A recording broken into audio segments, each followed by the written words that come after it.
This is the Simpit. I'm your host, Shaun Cole, and today we're here to try to beat the heat. If you know me, you know I live in Southern California, and our summers can be 6 months long, a little over that, in fact, and it can average over 90 degrees every single day, meaning heat is a huge factor. So when we keep our house at a nice, cool 74 degrees, with all my computers, with all my monitors, all the 3D printers running, and all the lights on, my sim room will often be well over 85 degrees and very uncomfortable. When you are pouring in sweat, it is quite a distraction to sim racing. It can be fatiguing and it makes life rather miserable.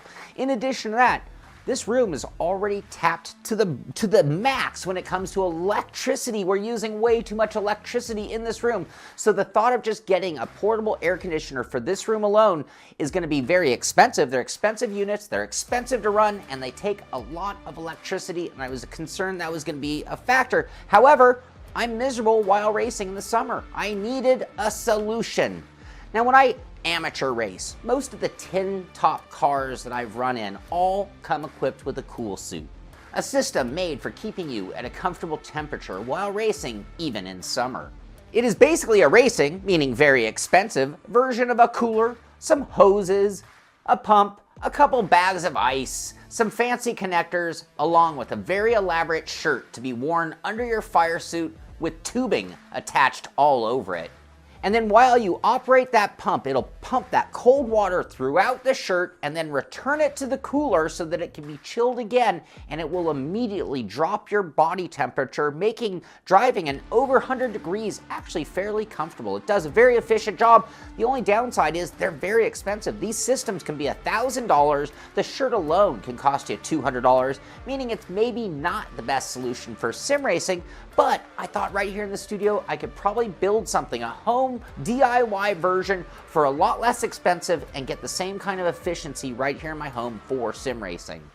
It all starts with a cooler, and you probably have one in your garage, which I didn't, but I did find one for about 20 bucks on Amazon that was about the right size. You're also going to need a pump. I bought one intended for aquariums for another 20 bucks. I also want to be able to get in and out of the rig with the shirt, so I purchased some quick connectors that were another 20 bucks for the pair. In addition to that, I bought some 1/2-inch tubing, some 3/8-inch tubing, a pair of step-down tubing connectors from 1/2-inch to 3/8, and for a total project cost of about $65. That is way cheaper than a cool suit unit and also cheaper than an air conditioning unit.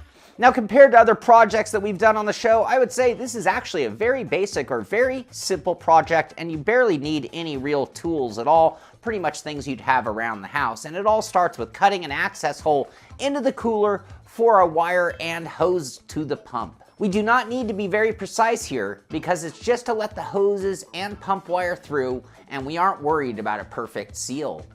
After we have our hole, we can put the pump in the cooler with its plug wire going through that hole. Now we can move on to the hoses. One hose will attach to the pump's outline. It comes off the pump at a 1/2-inch, so we add a little tubing on the end of this, and then we put one of our step-down connectors on the other end of the tubing, giving us a 3/8 of an inch plug-in point. That will get one end of our 3/8-inch tubing line added to it, and we can place the pump back in the cooler. The return line of the hose just has to dump back into the cooler and not into the pump directly. So we are making 2 lines of the 3/8-inch tubing to match. On one side of these lines, they go into the cooler with one attached to the pump and the other just reaching to the bottom. And on the opposite side, adding the quick connectors to the tubing. The quick connectors, when not connected, have one side open, as if water would leak out, and the other end closed, encapsulating the water. I put the closed ends on the shirt so that when I walked around the house, it did not drip water. However, this means if the pump goes on when not connected to the shirt, it will pump water right out of that open line. I made them long enough to reach a few feet out of the cooler before connecting, giving me a little freedom. I also zip tied these lines together, and now we can move the cooler out of the way and move on to the shirt. So the idea here is to take that 3/8-inch tubing and wind it all over the shirt, going up and down, all the way around the shirt, front, sides, and back. And at the same time, we want the tubing to start and finish at the same spot for our connectors. I started by grabbing an old t-shirt and marking a line where the bottom of the tubing should go. Then I started the tedious and long process of cutting little holes and using zip ties to hold the tubing to the shirt. Up and down and winding all over the shirt, getting as much tubing as I could attached to the shirt. Laying down more tubing, cutting more holes, thread a zip tie through, and do it again, over and over and over. And as we added more tubing to it, it only became more difficult to maneuver the shirt in place to finish the task. I felt as if the more patience I used to add more tubing in more places would pay off in the end as a better final product. In the end, it took about an hour to get to the point of completion, and I could then finally cut the ends of the tubing to match and add my quick connectors. So at this point, we have a ready to test and operational cool suit. All we need to do is add some water to the cooler. I came up with the idea of freezing a bunch of water bottles instead of using ice that would melt and I'd have to get new ice. I'd freeze water bottles, drop them in there, and then be able to freeze them again. But now we could actually fire this thing up, test it, and make sure that it actually held its water. And much to my amazement, it worked. Holy cow, it really worked. It instantly started cooling me down. This could actually be my answer to the overheating problems of Southern California. To finish the job, I trimmed my zip ties and then decided to put another t-shirt over this one. It would hide the tubing and also hold it down on my body a little more. I found that the water pressure really made the tubing try to pull away from my body, so this would help with that. So I added even more zip ties to hold the two shirts together, sandwiching the tubing between them. And when completed, it was time to test it out in my rig and see if this cured my woes. So I moved the cooler closer to my rig. I added a, just in case, we'll call it, towel to the bottom of my seat in case we had massive water leakage. And I added new frozen water bottles to the cooler and made sure I had the surge protector in reach to turn it on and off. And then I nervously plugged in the quick connectors and started driving. I started with the pump running from the get-go, and it was noticeably cold while sitting idle. I can actually turn the pump on and off while driving to modulate my temperature. So after test number 1, I have to say I was very impressed with the proof of concept. This really actually did work. It lowered my temperature quite substantially to the point that I had to turn it on and off. It would be too cold if I just left it running, but that worked nice. You turn it on, it cools you down, you turn it off, you wait till you're getting a little warm, and you bring it back on again, always keeping yourself in that comfortable zone. However, there were still a couple of problems, some things that I thought, we can definitely improve on this design if it was something that I wanted to continue using. So problem number 1 was the tubing itself. At 3/8 of an inch, this tubing is way too large. And that larger tubing actually caused several problems or areas that could be improved. With it being so large, it was uncomfortable to sit on. A smaller tubing would be a little bit less noticeable under the weight of your body. In addition to that, it would be a little bit more flexible and a little bit more compliant, allowing us to get more loops, more pieces of tubing onto the shirt, and at the same time, it would probably be a little more resistant to that whole pressurized puffing out that the shirt was doing as well with this large tubing.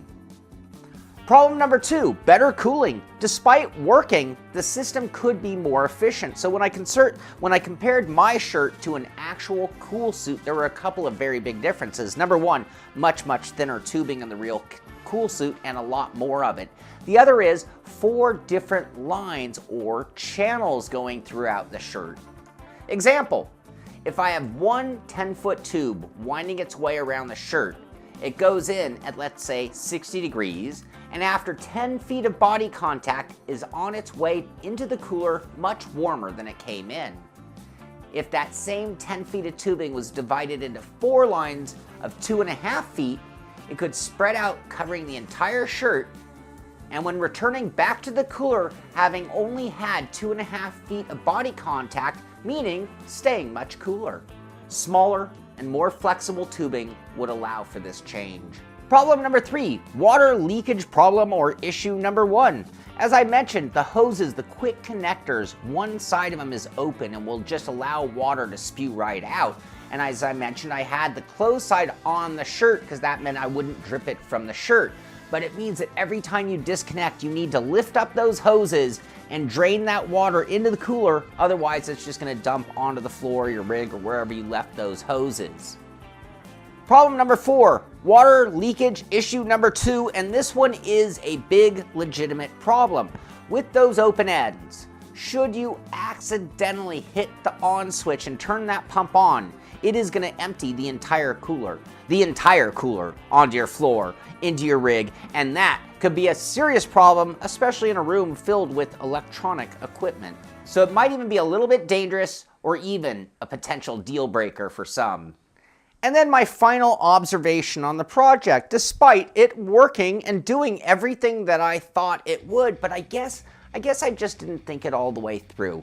When I'm using a cool suit in a real race car, you get into a car, you're gonna be there for a long time. You don't just get in and out of a race car. You get in, you got a 5-belt harness to do, you got your radio wire, you've got to make sure you've got your water for drinking available, you got your tubing for your cool suit, you got to check your mirrors, check your seat. There's so many procedures about getting in and out of a race car, and then you're gonna be there a long time. So when you do finally get out, unclipping, it's not a big deal. But when you're in a sim rig, that's a lot to ask, going through extra steps of preparing this cooler, plugging in the connectors, making sure to drain the hoses when you're done. And sure, I can just jump out, but then I'm running around in this puffy, goofy shirt and it doesn't seem quite right. Now again, it did work, so I figured there had to be a better way. So I did come up with a version 2 of the cool suit for sim racing, and this time I decided instead of making it a cool shirt, why not make it a cool seat?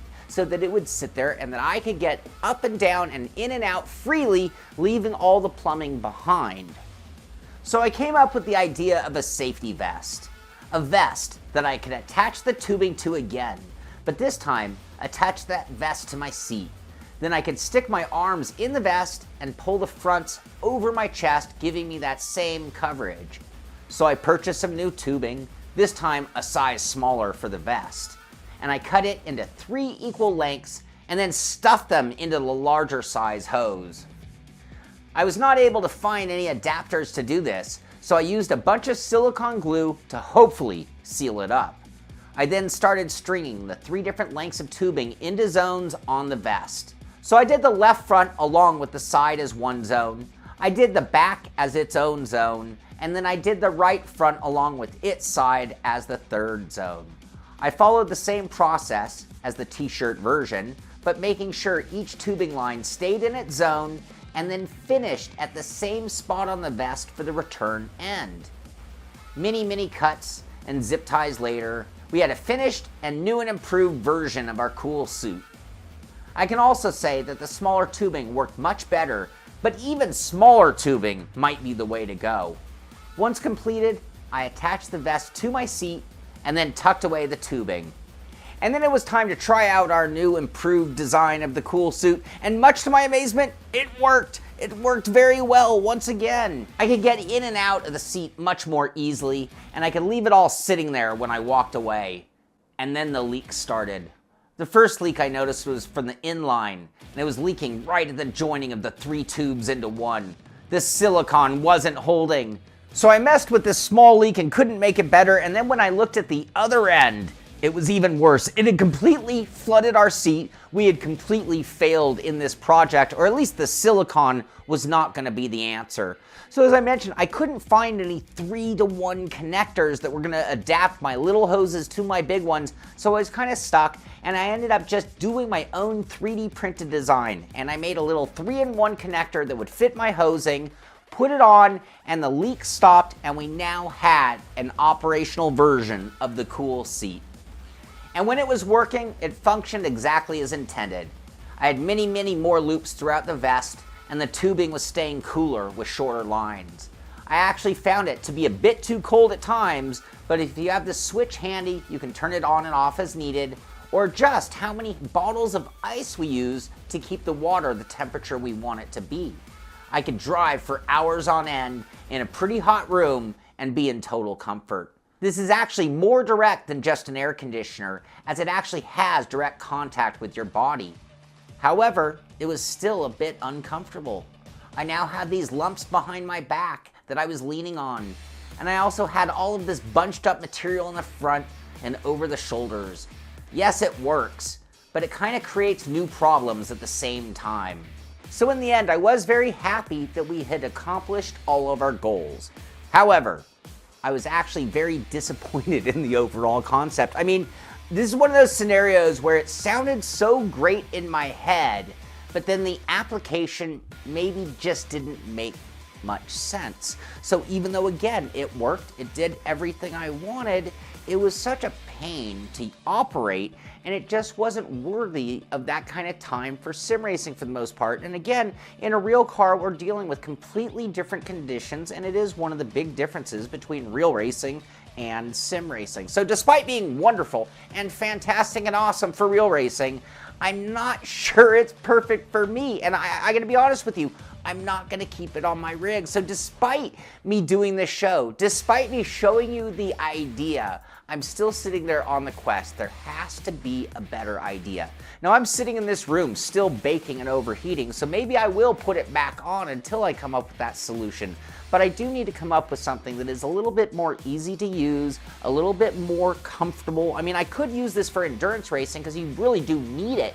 But again, it's not so comfortable. So I got to come up with a better idea, and I'm sure I will. So I almost want to call this show a failure, because despite it working, again, I'm still not going to put it on my rig. It just didn't, it was too difficult, but it did work like a champ. It worked awesome. So maybe it would be a great project for you. I have a few other ideas in mind. I've had a few suggestions from others on things that I could do. I've talked about doing a poor man's air conditioning, which I'm not going to go into, but the problem with that is it would increase the humidity in the room, and I do have other ideas. So who knows? We're not done. I am not done overheating, or I should say I am all finished overheating while sim racing. So something has to be done. So stay tuned for more, and if you like this show, be sure to subscribe so that you can find other DIYs when they come out, and you'll be informed when we do reviews and other shows like that. So I hope you enjoyed this one despite the failure, and of course, if you have a suggestion,